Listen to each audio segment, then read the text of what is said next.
After I confessed to my boss, he turned me down. I was heartbroken, asked for a raise instead, and he agreed.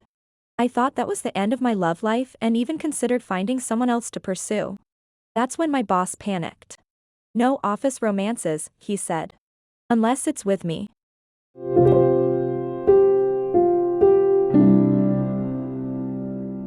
Chapter 1. I'm sorry. I don't like you. Ethan sat across from me, his expression cool, long elegant fingers holding a stack of documents. He didn't even look up, not once, as he kept his eyes on the page. I had just confessed to my boss, and in an instant, I felt like a complete clown. I froze, my mind racing, trying desperately to come up with something, anything, to say. Ethan finally closed the file and lifted his head. Are you still here? His face was calm, almost luminous under the light, touched with faint surprise. Say something. Say anything. Fix this unbearable silence. My thoughts spun wildly until, all at once, they slammed to a stop. Then, Ethan, could you give me a raise? What are you saying? What are you actually saying? Anna, you absolute idiot. The moment the words left my mouth, I was sure I was done. Fired on the spot, maybe with a severance package, sent home in disgrace. Honestly, that didn't even sound so bad. But years of quiet longing were ending here, today. My eyes burned, my nose stung, and I was just about to apologize, then flee his office like a coward. Across from me, Ethan pressed his lips together. Sunlight from the window caught the edges of his brows and eyes. His eyebrow lifted slightly, then he gave a small nod. All right, he said. I'll inform HR. What? I stared at him, stunned. I had confessed to my boss and been rejected, and he'd agreed to give me a raise. Ethan opened his laptop, his fingers tapping lightly on the keyboard. I've reviewed your performance, he said. Would a 50% raise work for you? What? We'll start it this month, he added calmly. I'll let accounting know. I walked out of his office in a daze, holding an offer that put my salary 50% above the industry average. The end of my long, one-sided crush left my chest aching and raw. But still, I couldn't stop the smile from creeping onto my face. I'd pulled it off. I actually got the raise. Ethan really was my ideal man. Turns out, I hadn't loved the wrong person after all. Chapter 2. Being rejected was understandable, right? I mean, he was practically flawless. When I got home, I thought about it for a while, then opened my phone and messaged Ethan. About today, honestly, it was just a stupid dare I lost. It didn't mean anything. Please don't take it to heart. He didn't reply. 10 minutes later, I rewrote it. Thank you so much for the raise. What I said about liking you was just a joke. We've known each other for years, if there were anything there, it would have happened already. I even added, it's kind of a thing where I'm from, people say the opposite of what they mean as a joke. 20 minutes passed. Still nothing. I lay on my bed, tossing and turning, embarrassed enough to want the floor to swallow me whole. I'm heading to bed now. You should rest early too. Your health matters, for you and for the company. God, I wanted to disappear. I glanced at the time. 8 p.m.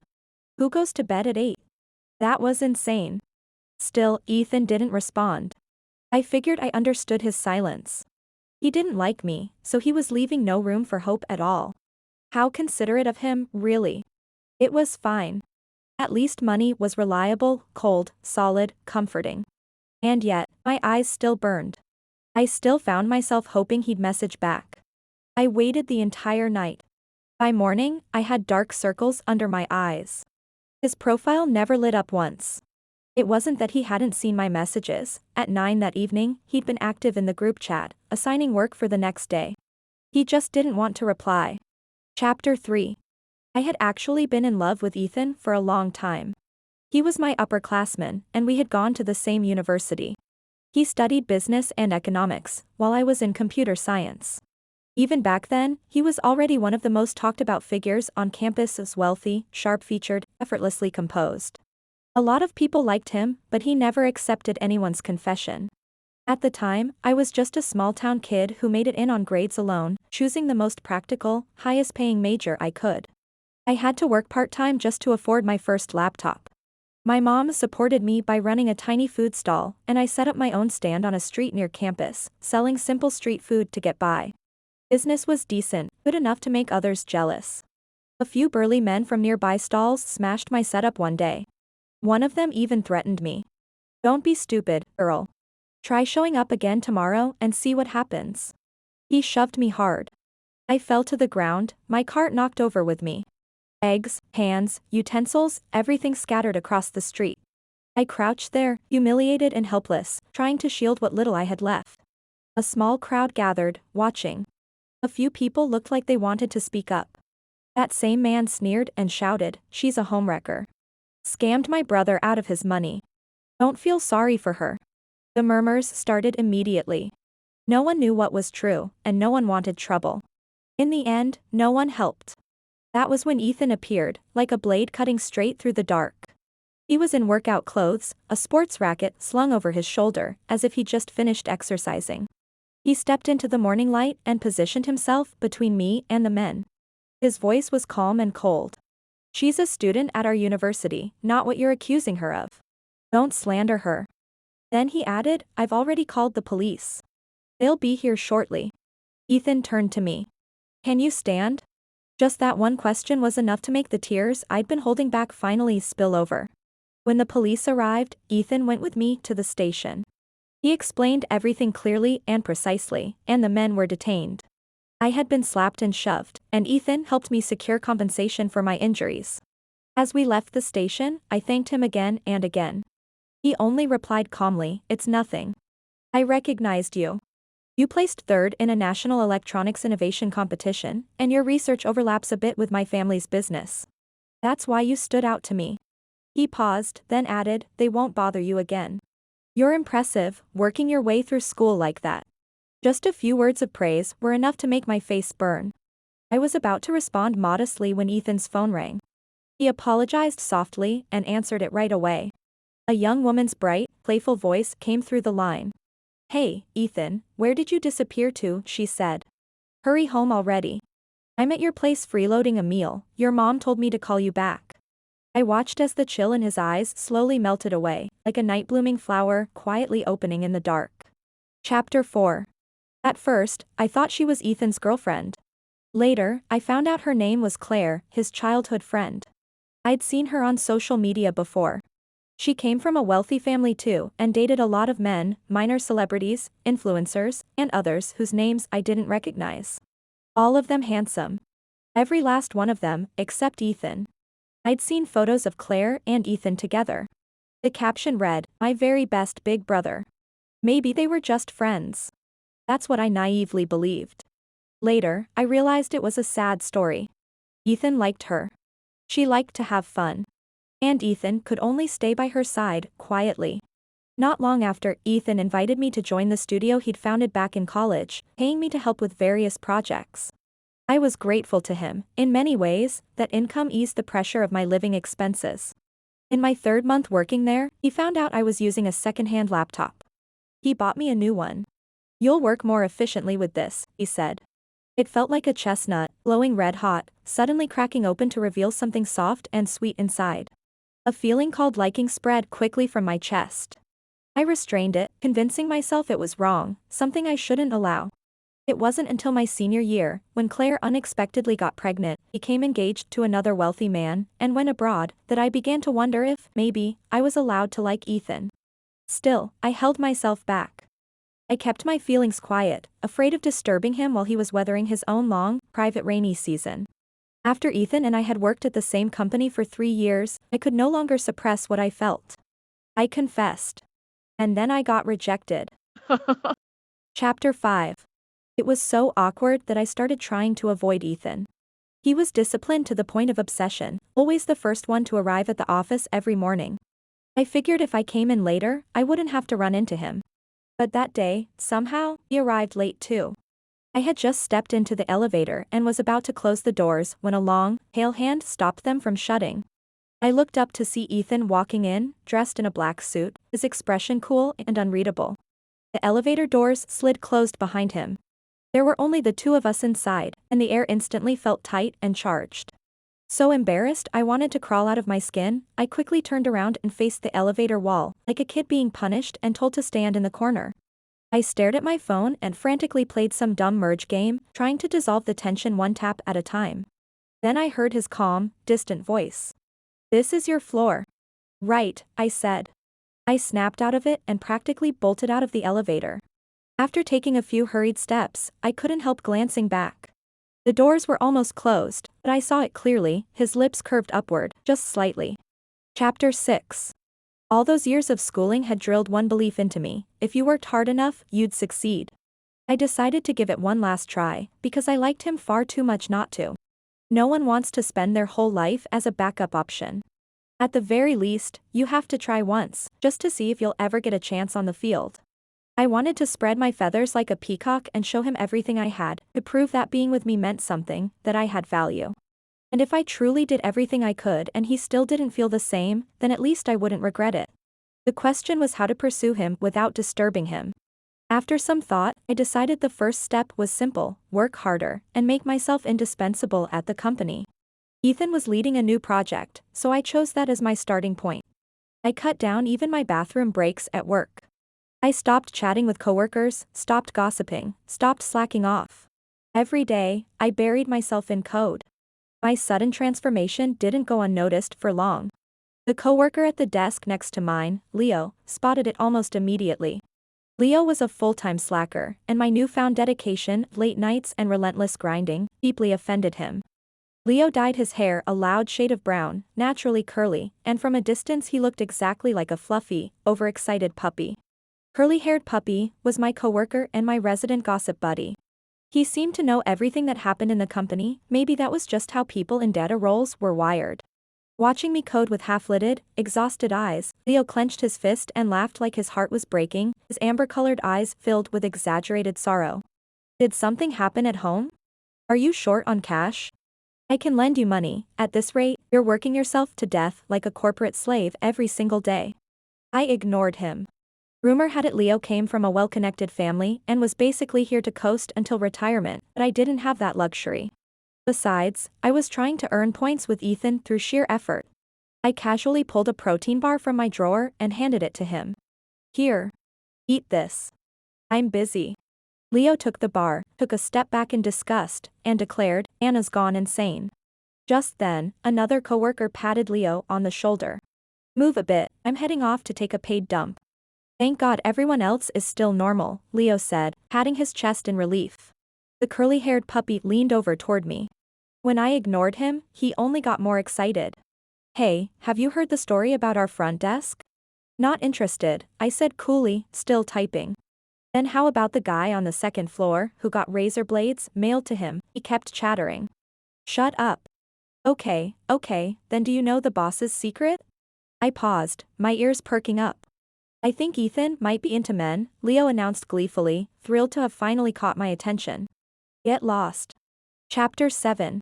Aside from working hard to prove my value, I decided I should upgrade myself too, like a peacock going all out, spreading its feathers in front of Ethan. I ditched my thick-framed glasses for contacts and swapped my hoodies and sweatpants for a fitted business dress. When I walked into the office like that, Leo spat out his milk tea in shock. A tapioca pearl flew through the air and landed squarely on my tie. I frowned, and Leo immediately sprinted over on his long legs, reaching out to pluck the pearl off me. Sorry, Anna." "Humph," I gave a cool, elegant smile, reminding myself how good I looked today, then turned and walked back to my desk with practiced indifference. I waited nervously for the team meeting that afternoon, convinced Ethan would notice how pretty, extra pretty and cute, I looked today. I was fairly confident, after all. I usually couldn't be bothered to dress up. Today, I'd really put in the effort. Leo sat beside me, wearing an orange hoodie with a popular anime character printed on it. He fidgeted for a bit, then leaned over and tugged at my sleeve as he asked. "You look way too formal today. I'm scared to even talk to you. Am I not allowed to dress up once in a while?" I shot him a look. No, that's not what I meant. "I mean, you actually look really good," he said, grinning brightly and flashing his sharp little canine teeth. If even Leo noticed, then Ethan would notice too, right? During the meeting, Ethan didn't look at me even once. His attention stayed on the other team members as he explained the slides in a cool, even voice. I felt a little deflated. How could he not look at me even once? So many people in the office noticed today, yet he didn't, not at all. I was the last one to leave after work, as usual. When the elevator doors opened, I saw a tall figure inside, dressed in a suit. Ethan stood there, cold and distant like the moon, and for a moment I hesitated, unsure whether to step in. Basement parking or lobby, the man inside asked, already reaching as if to press the button for me. Lobby, I said quickly, stepping into the elevator. Another moment alone with just the two of us. My cheeks felt warm, and I wanted to say something, but didn't dare. The air seemed to thicken. Looks like it's going to rain tomorrow, his cool voice came from above me. Got it, I replied automatically, the reflex of a lowly employee kicking in. I mean, remember to wear something warmer tomorrow. I looked up without thinking, and in his clear, glass-like eyes, I saw my own reflection, small, flat-nosed, unmistakably me. I went home feeling oddly flustered. Lying in bed, it felt like my heart had shattered into tiny pieces of candy, roses blooming out of the wreckage. He was showing concern, wasn't he? The next day, it did rain. I put on a hoodie and sweatpants. When I walked into the office, I glanced at the desk beside mine. Leo was sitting there perfectly upright in a black suit, and when he saw me, he turned and grinned. Chapter 8. Liking someone makes you prone to overthinking. The smallest hint of kindness, and you start believing you might have a chance. Just because Ethan showed me a bit of consideration, I felt like I was back in the game. I knew Ethan always started his mornings with a cup of black iced coffee before getting to work. Every morning, I brought him one and set it on his desk. A sticky note was tucked under the iced coffee. Good morning. I'm sorry, I really am this cringe. I've been single for so many years I genuinely have no idea how to pursue a guy. I watched secretly as Ethan picked up the coffee, he drank it. He drank it. If he drank it, that meant he had at least a tiny bit of interest in me, which meant he might like me later, which meant we'd eventually be deciding which school our kids would go to. Guys, I'd officially lost my mind again. I propped my face in my hands at my desk and giggled to myself like an idiot. All right. Just because you dressed up a little doesn't mean you have to look this obsessed, curly-haired Leo said, wearing a black suit, cheeks slightly flushed, one hand braced on the back of his chair in what he clearly thought was a handsome pose. I'll admit it, I look pretty good too. I glanced at him and replied half-heartedly, I feel like I'm irresistible. Don't you think? Leo grinned, showing his little fawn-like canine. 111. Suddenly, the office fell silent. I looked up, it was management doing a walkthrough. My gaze instinctively locked onto Ethan. He stood tall and composed, long fingers wrapped around his coffee, the joints faintly flushed pink. No matter how I looked at him, he was handsome. They say you're drawn to people who have what you lack. I guess I really do like the cold, restrained type, probably because I'm immature and emotional.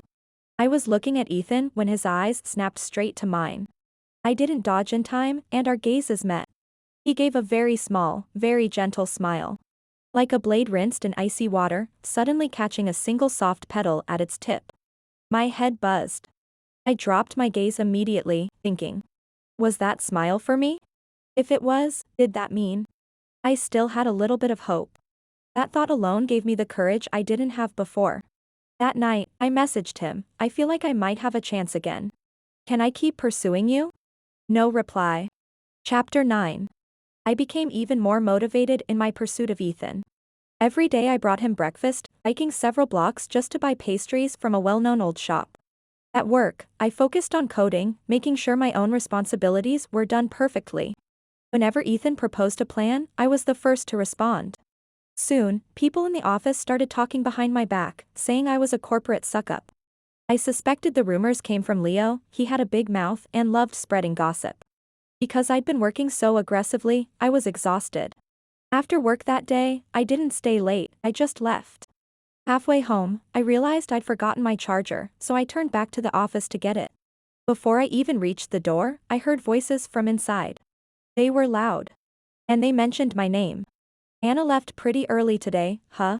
What, not grinding anymore? Made a little money and got impatient? All she does is suck up to management. Whether this project finishes early or late has nothing to do with her. Those voices belonged to my coworkers. My head felt fuzzy, and I stood outside, unsure whether I should go in. Then another voice cut in, sharp and heated. Like an angry puppy barking. Shut up. Anna finished her own work early, and the overtime she's been pulling was to fix your code.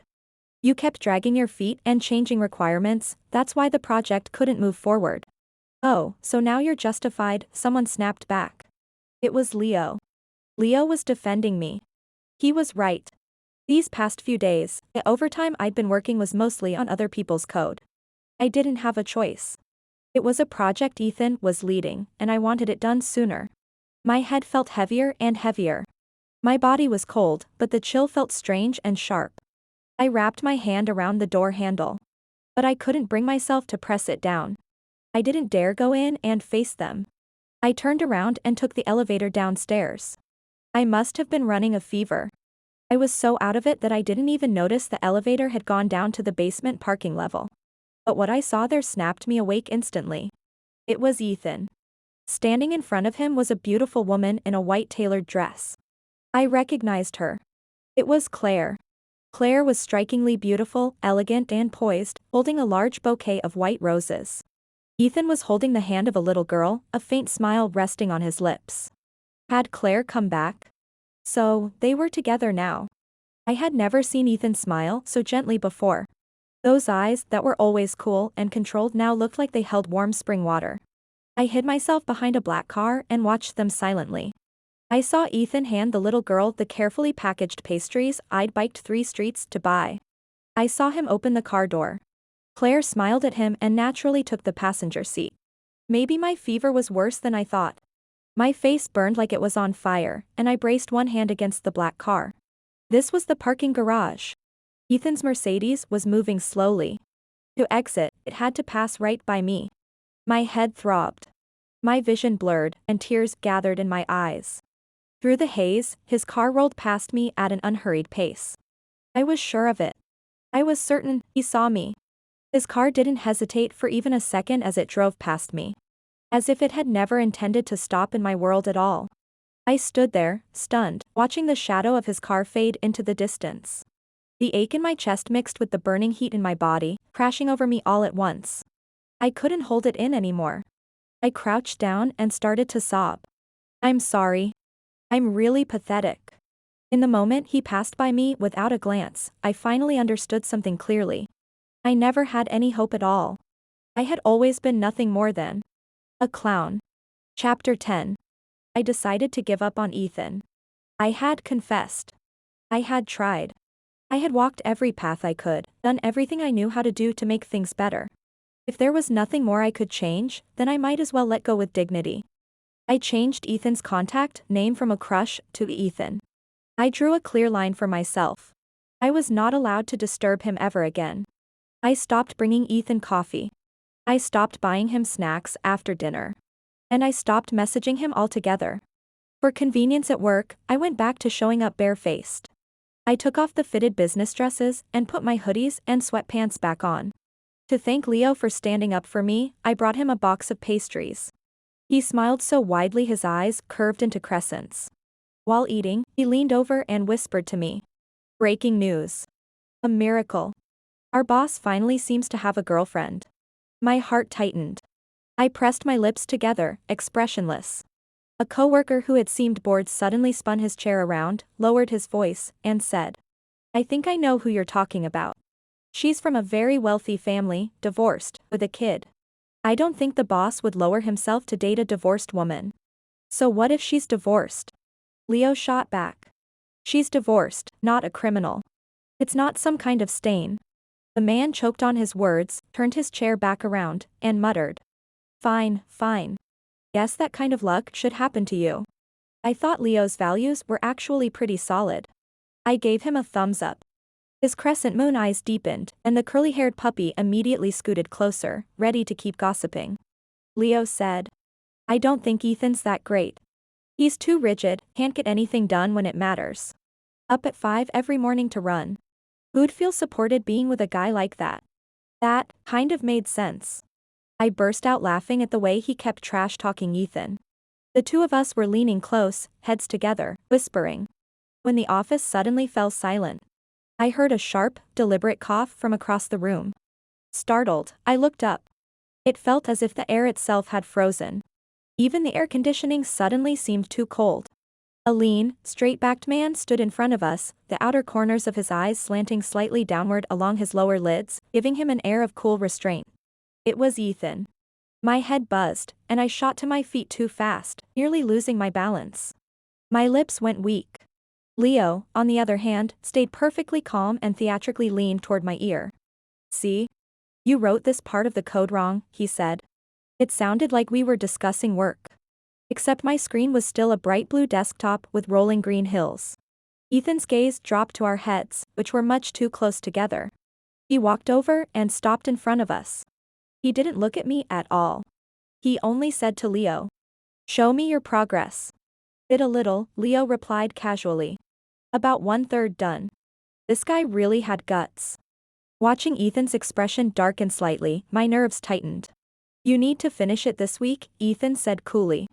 "Otherwise it'll delay the next phase." Yes, Leo nodded with a grin. Ethan glanced at Leo's smile but didn't comment. After a brief pause, his eyes deep, he added. "Finish your work before chatting. Anna is busy too." "Got it. Anna, we'll chat after work," Leo said offhandedly. I nodded blankly. Ethan said nothing more. That night, Leo wasn't able to ask me out for dinner. He got stuck working overtime. Leo messaged me. "Boss says I'm staying late. Pray for me." Chapter 11. After the project was completed, Ethan announced a team-building barbecue at his villa in the suburbs. Leo complained to me in private. "Team building on a day off? That's cruel." Probably because he doesn't have a wife. I wanted to raise both hands in agreement. But orders were orders. Who dared say no? So we plastered on fake smiles and let Ethan drive us there in his large SUV. Our project team wasn't big. Anyone without a car rode with the boss. Anyone with one drove themselves. Everyone was given a flat travel allowance. Ethan asked in the group chat. "Ethan, who's riding with me tomorrow?" The chat went quiet. "Ethan, Mark, Jason, Kevin, Anna, you're coming with me." "Leo, Anna can ride with me. I'll pick her up tomorrow." Ethan, "We're leaving together from the office." Leo, "Perfect, then she can just ride with me." Anna, "Thanks, Ethan, but I'll go with Leo." The group chat fell into complete silence. The next day, Leo stood there with a dark expression, staring at Ethan, who was dressed casually. He looked calm as ever and said gently, "My car's restricted today, so I wasn't planning to drive." "Leo, you don't mind if I ride with you, do you?" Ethan owned at least 3 cars. There was no way all of them were restricted on the same day. Leo's face darkened, but he couldn't exactly say no. He forced a cheerful tone and said, "All right then. Anna, you take the front passenger seat." Ethan, completely unapologetic, tore off a cute, fairy tale style sticker from the seat, one that looked freshly placed and read "Reserved for baby."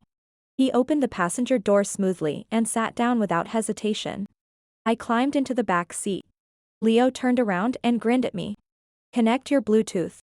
Let me hear what kind of music you like." I glanced at Ethan out of the corner of my eye. He looked indifferent and didn't object. I connected my phone. I mostly liked Western music as Taylor Swift, for example. A soft, familiar melody filled the car. It was Love Story, my favorite. In the quiet car, with that gentle, romantic intro playing, Leo suddenly started singing along under his breath. "You know this song?" I asked, surprised. "Yeah, I like it too." What a coincidence. I felt a small spark of joy at meeting someone with the same taste. "I follow your music profile," Leo said happily. "I've listened through all your favorites. They're all good. Looks like we have pretty similar taste." I made a small sound and checked my phone, startled. "So that one follower I have, that's you?" Leo grinned, clearly proud of himself. At some point, the car went quiet again. The air felt oddly heavy. I stole a glance at the boss in the passenger seat. I felt awkward, but deep down, I really didn't want to talk to Ethan. I didn't want to give him the wrong idea again, and I didn't want to bother him. Since it was already awkward, I decided to lean into it. I clenched my jaw and kept chatting with Leo, talking about music and singers we liked. We talked all the way until we arrived. As soon as we reached the villa, Ethan got out of the car calmly, long legs stepping down with ease. The moment he shut the door, Leo muttered loudly. "What an eyesore." I gave a bitter smile and followed Ethan out. Chapter 12. Ethan's villa had a huge outdoor garden, complete with tables and chairs, a grill, and even a small bar. A few of us women handled the lighter tasks. I sat off to the side, washing fruit. Across the garden, the male co-workers were grilling meat in an almost overly organized way. At first, everyone had been a little annoyed about giving up a day off for a barbecue, but once more people arrived and the joking started, the mood lifted quickly. Even I, usually so restrained, found myself smiling without realizing it. I noticed Ethan walking toward me with a skewer in his hand. His gaze was fixed on me, as if he wanted me to taste the meat he'd just grilled. I was a little surprised, and instinctively my eyes started to dodge away. But he kept coming, his steps steady and deliberate. Just as he was about to reach me, curly-haired Leo suddenly jogged a few steps forward and beat him to it, holding out a grilled chicken wing toward me. "I made this. Want to see if it's good?" Ethan's steps faltered for just a moment. A shadow flickered across his usually calm face as his grip tightened around the skewer. Grease dripped down, even onto his sleeve, yet the man who was normally obsessed with cleanliness didn't seem to notice at all. Leo's chicken wing reached my lips, stealing my attention. I took a bite. "It's good," I said, smiling at Leo, my eyes curving. "Then I'll grill a few more for you." That single word, good seemed to reward him immensely. Leo rolled up his sleeves and dove right back into the smoke. Once everything was grilled, everyone gathered around the tables, drinking and chatting. Without exception, everyone raised their glasses to Ethan. He drank, one sip after another. Under the lights, his broad, lean shoulders were outlined as he rolled up his sleeves to his forearms, revealing the toned muscles shaped by years of training. The man who was usually so buttoned up seemed loosened tonight. As he swirled his glass, veins stood out on the back of his hand, a tension that rarely showed now unmistakably there. I had a little to drink too, and soon felt the urge to use the restroom. I asked Ethan where it was. He stood up. "I'll take you." At the table, everyone was laughing and talking. No one paid attention to the two of us leaving. Leo seemed to notice. He was just about to stand when a coworker beside him pulled him back down and pushed another drink his way. I followed Ethan into the villa, feeling oddly stiff and self-conscious. I'd thought he'd just point me in the right direction. The villa was huge, decorated in Ethan's signature minimalist, cool-toned style. He led me all the way to the bathroom door. I thanked him and went inside first. The toilet was spotless. I lowered the seat and relieved myself. Suddenly, the bathroom lights went out. No. It wasn't just the bathroom.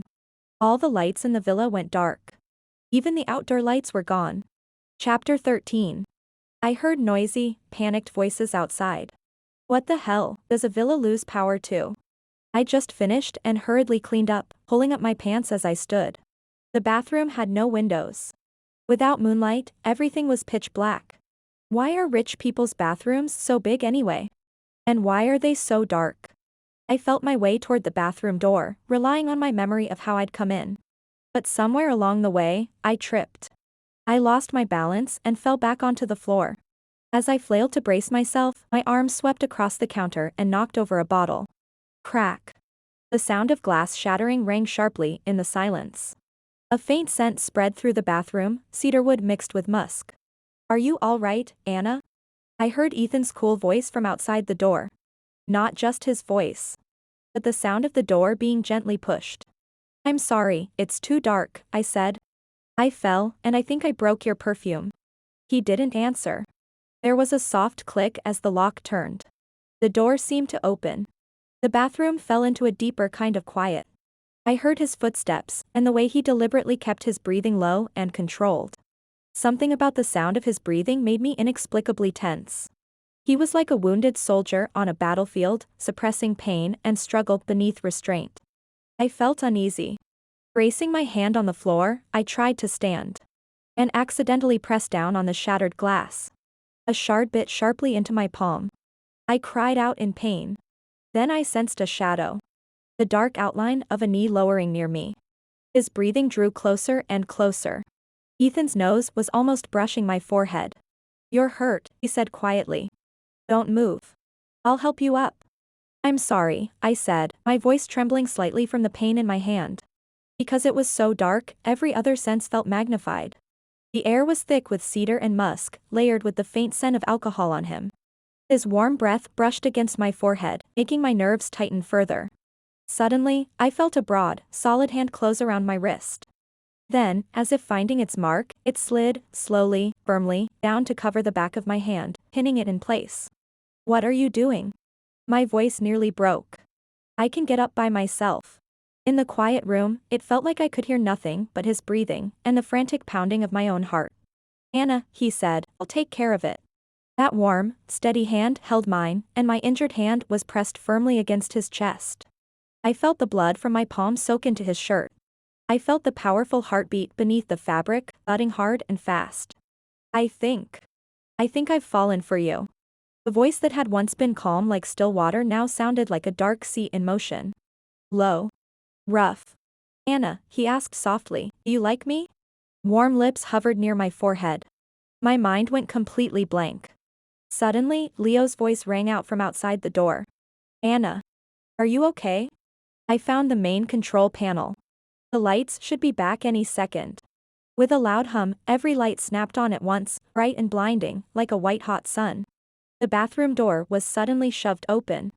At that moment, Ethan was very much the gentleman, pulling me up from the floor.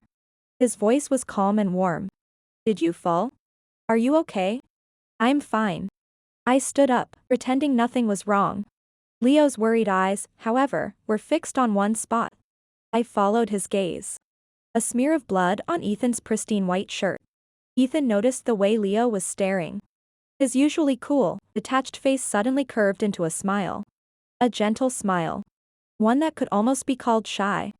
And yet, beneath it, something dark stirred. On the way back that night, none of us spoke. Lying against the car seat, a realization suddenly struck me. After the lights came back on, the small stool I had tripped over when I first entered the bathroom had been neatly tucked under the sink. Chapter 14. That night, my music app sent me a notification. I had gained another follower. I didn't pay it much attention. My mind was full of Ethan's words from earlier that day. Anna, do you like me? Saying I didn't like him would be a lie. I still did, at least a little. But I was afraid. Yes. I was afraid. In that dark room, his shallow breathing, that almost unsettling smile. I was afraid this wasn't the Ethan I knew. The Ethan I knew was gentle and composed, cool and restrained, a senior who helped others, a disciplined, driven leader. Not someone who felt like a dark, unhinged madman. After that night, I got promoted. My office was moved to Ethan's floor. More precisely, to the desk directly facing Ethan's own office. There was a security camera pointed straight at me. I felt deeply uncomfortable. Restless. Uneasy. Leo was uncomfortable too. As I packed up my things to move, he grabbed my sleeve and said, I'll talk to management. You can just stay where you are, why do you have to change desks? But clearly, Leo's protest was useless. I moved anyway. I kept working as usual, coding every day, but I constantly felt a gaze fixed on me. It made me put on an extra jacket without even realizing it. Before the end of the workday, I received a message from Ethan. You'll stay 2 extra hours tonight. Why? Damn it, Ethan really is a bad dog. Triple pay. Deal. Ethan, my wonderful boss. After everyone else had left the office building that night, I stayed behind, sitting at my desk and continuing to code. Triple pay was still pretty tempting. Just as I was happily typing away, the door to Ethan's office across from me opened. Ethan walked out, dressed in a suit.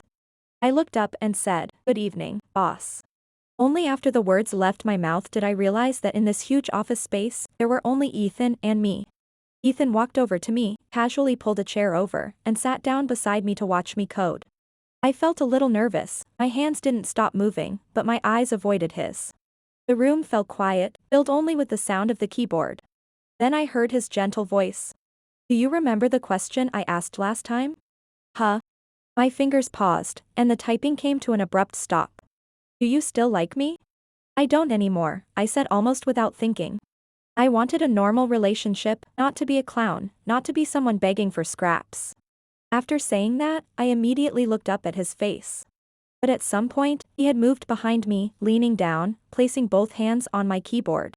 You wrote this part of the code wrong. His voice was gentle, and with a few light taps of his long, pale fingers, he corrected my mistake. Only then did I realize that small as I was, I had been completely enclosed in the narrow space between the office chair and the computer. As if I were trapped in his arms. I don't like you anymore, I repeated. This isn't good. I didn't like this feeling of being constrained.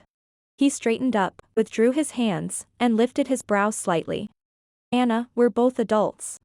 In just a few days, you've already changed your mind? Why don't you want to try being with me? We've known each other for years. We know each other well, he said softly, his voice even carrying a hint of persuasion. But then I thought of the parking garage that day, and the memory made my chest ache. I spoke almost bluntly. That day in the parking garage, I saw you with Claire. The moment the words left my mouth, Ethan's expression seemed to freeze for an instant, his brows knitting together unconsciously. Claire and I aren't what you're imagining. She's preparing for a divorce and has a child. That day she came to me because she wanted me to act as a middleman and help her get in touch with a lawyer for the divorce. I did see you that day, but things were urgent, Ethan explained. Ethan let the smile fade from his face, and an expression crossed his features, so this is why you won't accept me, a trace of bitterness, as if he'd already prepared himself to explain everything clearly. I've had a crush on you for many years. Even confessing to you took me a long time to work up the courage after endless internal struggle, I said, looking straight into his clear eyes, speaking every word carefully. That day, I had a fever, but I still insisted on working, because you were in charge of the project. I finished my own tasks and helped my coworkers too, just to get it done sooner. I was so feverish and out of it that I pressed the wrong elevator button. I ended up in the parking garage and saw you with Claire. I know you and Claire don't have that kind of relationship. If you did, it would have happened long ago. I just realized that you still like her.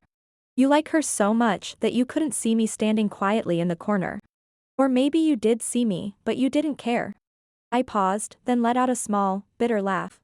I liked you, I chased you, because I wanted to be your lover, to be the main character in your eyes, not someone forever waiting on the sidelines, not someone stuck in the corner. You didn't even try. How do you know you wouldn't become my main character? Ethan looked at me, something painful flashing through his eyes as he almost urgently reached out and grabbed my hand. I pulled my hand free, met his gaze, and said calmly. I did try, Ethan. I really did. The pastries I brought you every day, I rode a shared bike across several streets to buy them, past 15 traffic lights, because you said you liked them.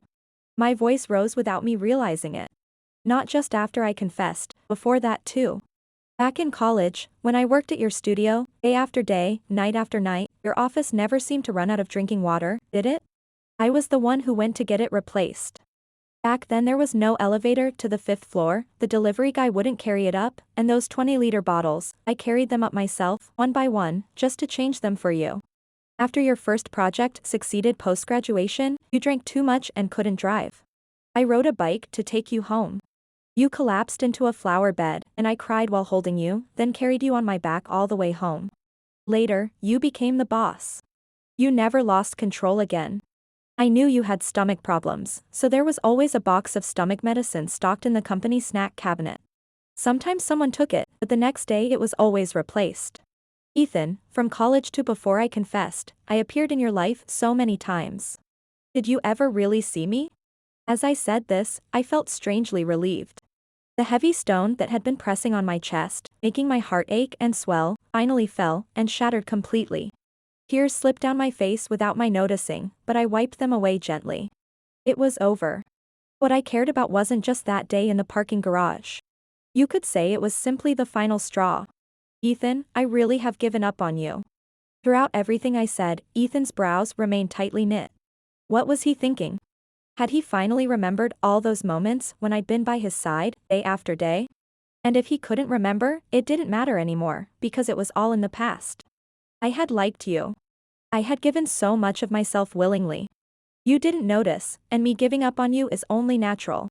Outside the window, night had fully fallen. Lights in the surrounding buildings slowly came on, like stars scattered across a black sky. Our office was one of those bright points of white light.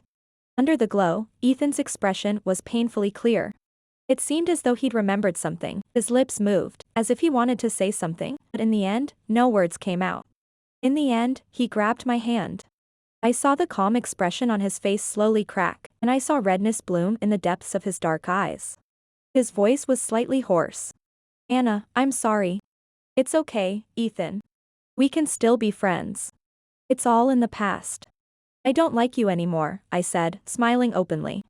I shrugged as if being generous on purpose, when Ethan's voice suddenly sounded beside my ear. But Anna, I can't let it go. Chapter 15. After that day, I moved back to the downstairs office. We both tacitly avoided mentioning what had happened that night. But the next day, 2 boxes of pastries were placed on my desk. I opened my phone and saw a message from Ethan, along with a photo of him riding a shared bicycle. I rode about 6 streets and passed 15 traffic lights. The road was long. The bike lane was crowded with cars and street vendors blocking the way, so it was congested. You'd ride a bit, then have to stop. When I went through that road myself, I finally understood what you went through. What kind of feelings did you have, pushing through the crowded streets and the bumpy roads back then? I didn't reply. Since when did he start writing long emotional messages too? Today I went back to my old studio. Back then, it was just a place I rented. The landlady was surprised to see me and told me many things I never knew. Turns out you were the one always changing the water jugs, and you were the one cleaning the place. Even the money tree in the studio, you were the one watering it. Ethan started bringing me breakfast and small cakes every day. He said, you don't have to move forward. You can stay where you are, or even step back. From now on, let me be the one chasing you. After thinking for a moment, I replied, some things, once they're gone, can never be found again. I'd still like to be your friend, or simply your colleague, a subordinate. The other side showed typing. For a long time, but no message came through, as if he were carefully weighing every word. After a while, my phone chimed. Ethan had always been concise, his work messages were always sharp and to the point. He rarely sent me something this long. Anna, you are a very good person. I've always known you were a very good person. Before this, my life followed rules and routines. I never thought I would like you, but I did fall for you. When I saw you sitting with another guy, smiling, I felt jealous. The jealousy almost made me lose control. I wanted to walk over and pull you away. I even wanted to scold him using my authority as your boss. Anna, I like you. I always thought I liked Claire, because she had been by my side since childhood.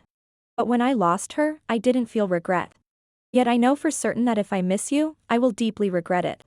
I've never felt this helpless or hesitant before. I just hope you can give me some time. I can't do nothing. After reading Ethan's messages, to be honest, his state felt a lot like how I used to be. I stared blankly at the delicate cake on my desk.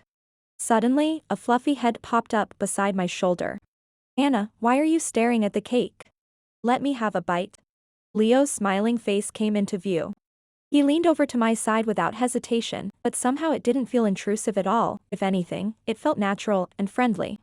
Then go ahead and open it, have a bite, I said, and the moment the words left my mouth, Leo eagerly started unwrapping the cake.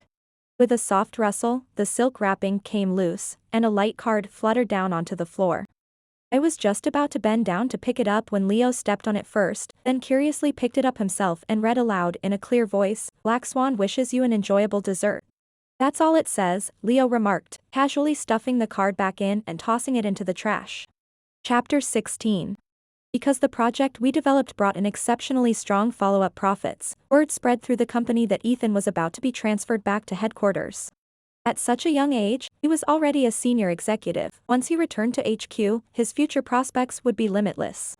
Ethan told me in a message, the company is transferring me back to headquarters and giving me 1 slot. I plan to take you with me. Returning to headquarters meant going back to a first-tier city, possibly even frequent long-term assignments overseas. It would basically mean never coming back to this city again. This city was Ethan's hometown. He said, Claire will stay here. From now on, I'll hardly see her again. Her matters, I'll let her handle on her own. We'll go to headquarters together. There was a trace of struggle in Ethan's eyes as he looked at me quietly and said, You've always been the lead. I won't even give anyone else the chance to be a supporting role. Even if you don't choose me in the end, once you go to headquarters, your salary and career prospects will double. Anna, I'm only taking you, he said, lowering his voice and slowing his pace. Just like back in college, will you follow your senior again? Like a deep-sea siren, his voice was hoarse and seductive, offering up the most irresistible bait. Even if I didn't like him as a person, it was hard to turn down higher pay and better opportunities. Once I went to headquarters with him, unfamiliar territory, working under him again, Ethan was confident he could slowly wear me down. Damn it. He really was smart. I couldn't outplay him. While I was hesitating, Leo sent me a message. Anna, come downstairs. I'm outside your place. Puzzled, I leaned out the window and sure enough saw Leo below in the dim evening light, wearing a gray hoodie, his brown curls catching the glow. He seemed to notice me and grinned up in my direction. I slipped on my slippers and hurried downstairs. What's up? You let me eat your cake last time. This is to make up for it, he said, handing me a cake box. I recognized the logo immediately. This brand wasn't available in our city, only in the neighboring one. It was a popular internet-famous bakery. You went to City X? I asked. I saw it online.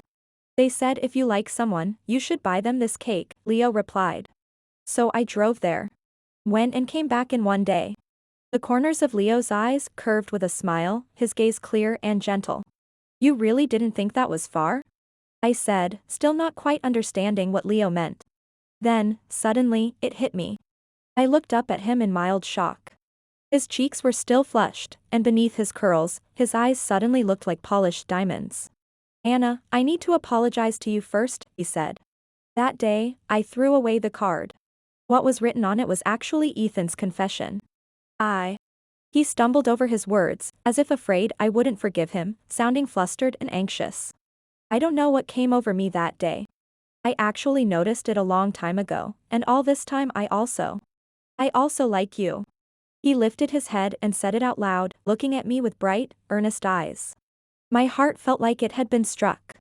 His gaze was serious and sincere, and in his beautiful amber eyes, I could see a tiny, blushing version of myself reflected back. I know you and Ethan went to the same school, and I can more or less guess that Leo muttered, lowering his voice, clearly reluctant to admit it. His head drooped, looking like a dejected puppy. Then he gathered his courage again and said, but I know you didn't say yes to him. I think I still have a chance, and I had to tell you, otherwise I'd regret it for the rest of my life. His intense yet shy gaze collided straight into mine. He looked a little like how I used to be.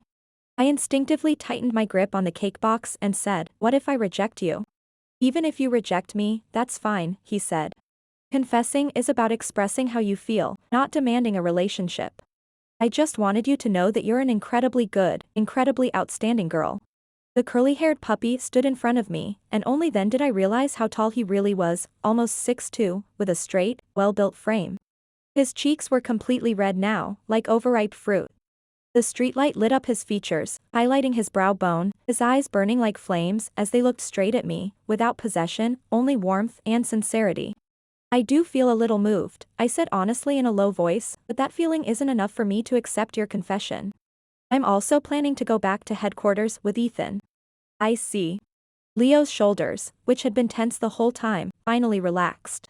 He casually shrugged, pretending it didn't matter. It's okay. We're still friends, right? His eyes darted away, and only then did I notice that his eye rims were already red. The puppy's voice even carried a hint of a sob. I didn't know how to comfort him. I hurriedly said sorry and went upstairs. From the window above, I saw Leo standing there, rubbing his eyes hard before turning and walking away. After a while, I received a message. It was from Leo, a cute sticker, a cheerful, sunny cartoon puppy. Leo, Anna, as your good friend, I hope everything goes smoothly for you at headquarters. If you're unhappy, give me a call. Chapter 17. Ethan and I went to headquarters together. Ethan knew that I wasn't ready for a relationship for the time being, and he didn't push me. We both focused our energy on work. Mainly because headquarters was full of people and political maneuvering. He had plenty of schemes, some reserved for me, some for work, and even so, he was constantly overwhelmed. After working at headquarters for 1 month, another person was transferred into the company. Rumor had it he'd come through the executive pipeline, parachuted in as someone with connections. We all went to take a look, curious to see who it was. What came into view was a tall man with a bright smile, a small fung showing when he grinned. Hi everyone, I'm Leo. I just got here, and I bought Starbucks for all of you, brothers and sisters. Ethan stood behind me, his expression dark. Extra. Ethan knew that Anna and Leo had gotten married. That day, though he almost never smoked, he sat alone on the top floor of the building, standing in front of the floor-to-ceiling windows and looking out at the glittering city lights beyond. He lit a cigarette. Through the curling smoke was his lonely face. He had still lost. All right, I'll message HR. With just one sentence, just one decision, he could have kept Anna from coming to headquarters with him. But he hadn't done it. If it were him, he knew he would have controlled her. He liked control. He hated the feeling of things slipping out of his grasp. Leo had come to see him once. He wasn't nearly as sunny or simple as he appeared. He asked Ethan. What is liking someone? Liking someone means letting her stay bright, never anxious, never consumed by emotional exhaustion. The man was blunt, almost aggressive. I confessed to Anna 62 times. She finally said yes. At that moment, Ethan had been unwilling to accept it. He took off his suit jacket, and for the first time, genuinely considered punching this ungrateful kid. But then the man raised an eyebrow and smiled. You made Anna break down emotionally many times. I never did, not once. Ethan, you made her doubt over and over whether she was worthy of being loved. You made her get used to being ignored. All of that, that's what I had to slowly undo as the one who came later. When she chose to accept me, it was after serious thought. And when she chose to let go of you, it was the same. Ethan's calm rationality collapsed completely in front of him. Still, he maintained the composure of an adult. He lowered his voice, forcing himself to sound indifferent. If you don't treat her well, I'll still have a chance. You'll never have a chance again. Leo smiled brightly, sharp enough to cut through everything, radiant and decisive. Later, his words became prophecy. After 3 smooth years together, Leo gave Anna the most passionate, romantic proposal and wedding ceremony. Ethan couldn't quite put words to how he felt. He was almost 30. He shouldn't be losing control over emotions like a student, shouldn't still be this shaken over love. But Ethan curled up on the leather sofa, the room pitch black, lit only by the towering buildings outside and the scattered windows glowing in the night. His tears slipped free, uncontrollable, trailing down from the corners of his eyes. The greatest regret isn't missing out, it's losing something you once had. You once possessed it, yet never cherished it. Only after it's gone do you realize. The deepest, most unresolved regret of all. At this point, my love life is a public service announcement. Free of charge.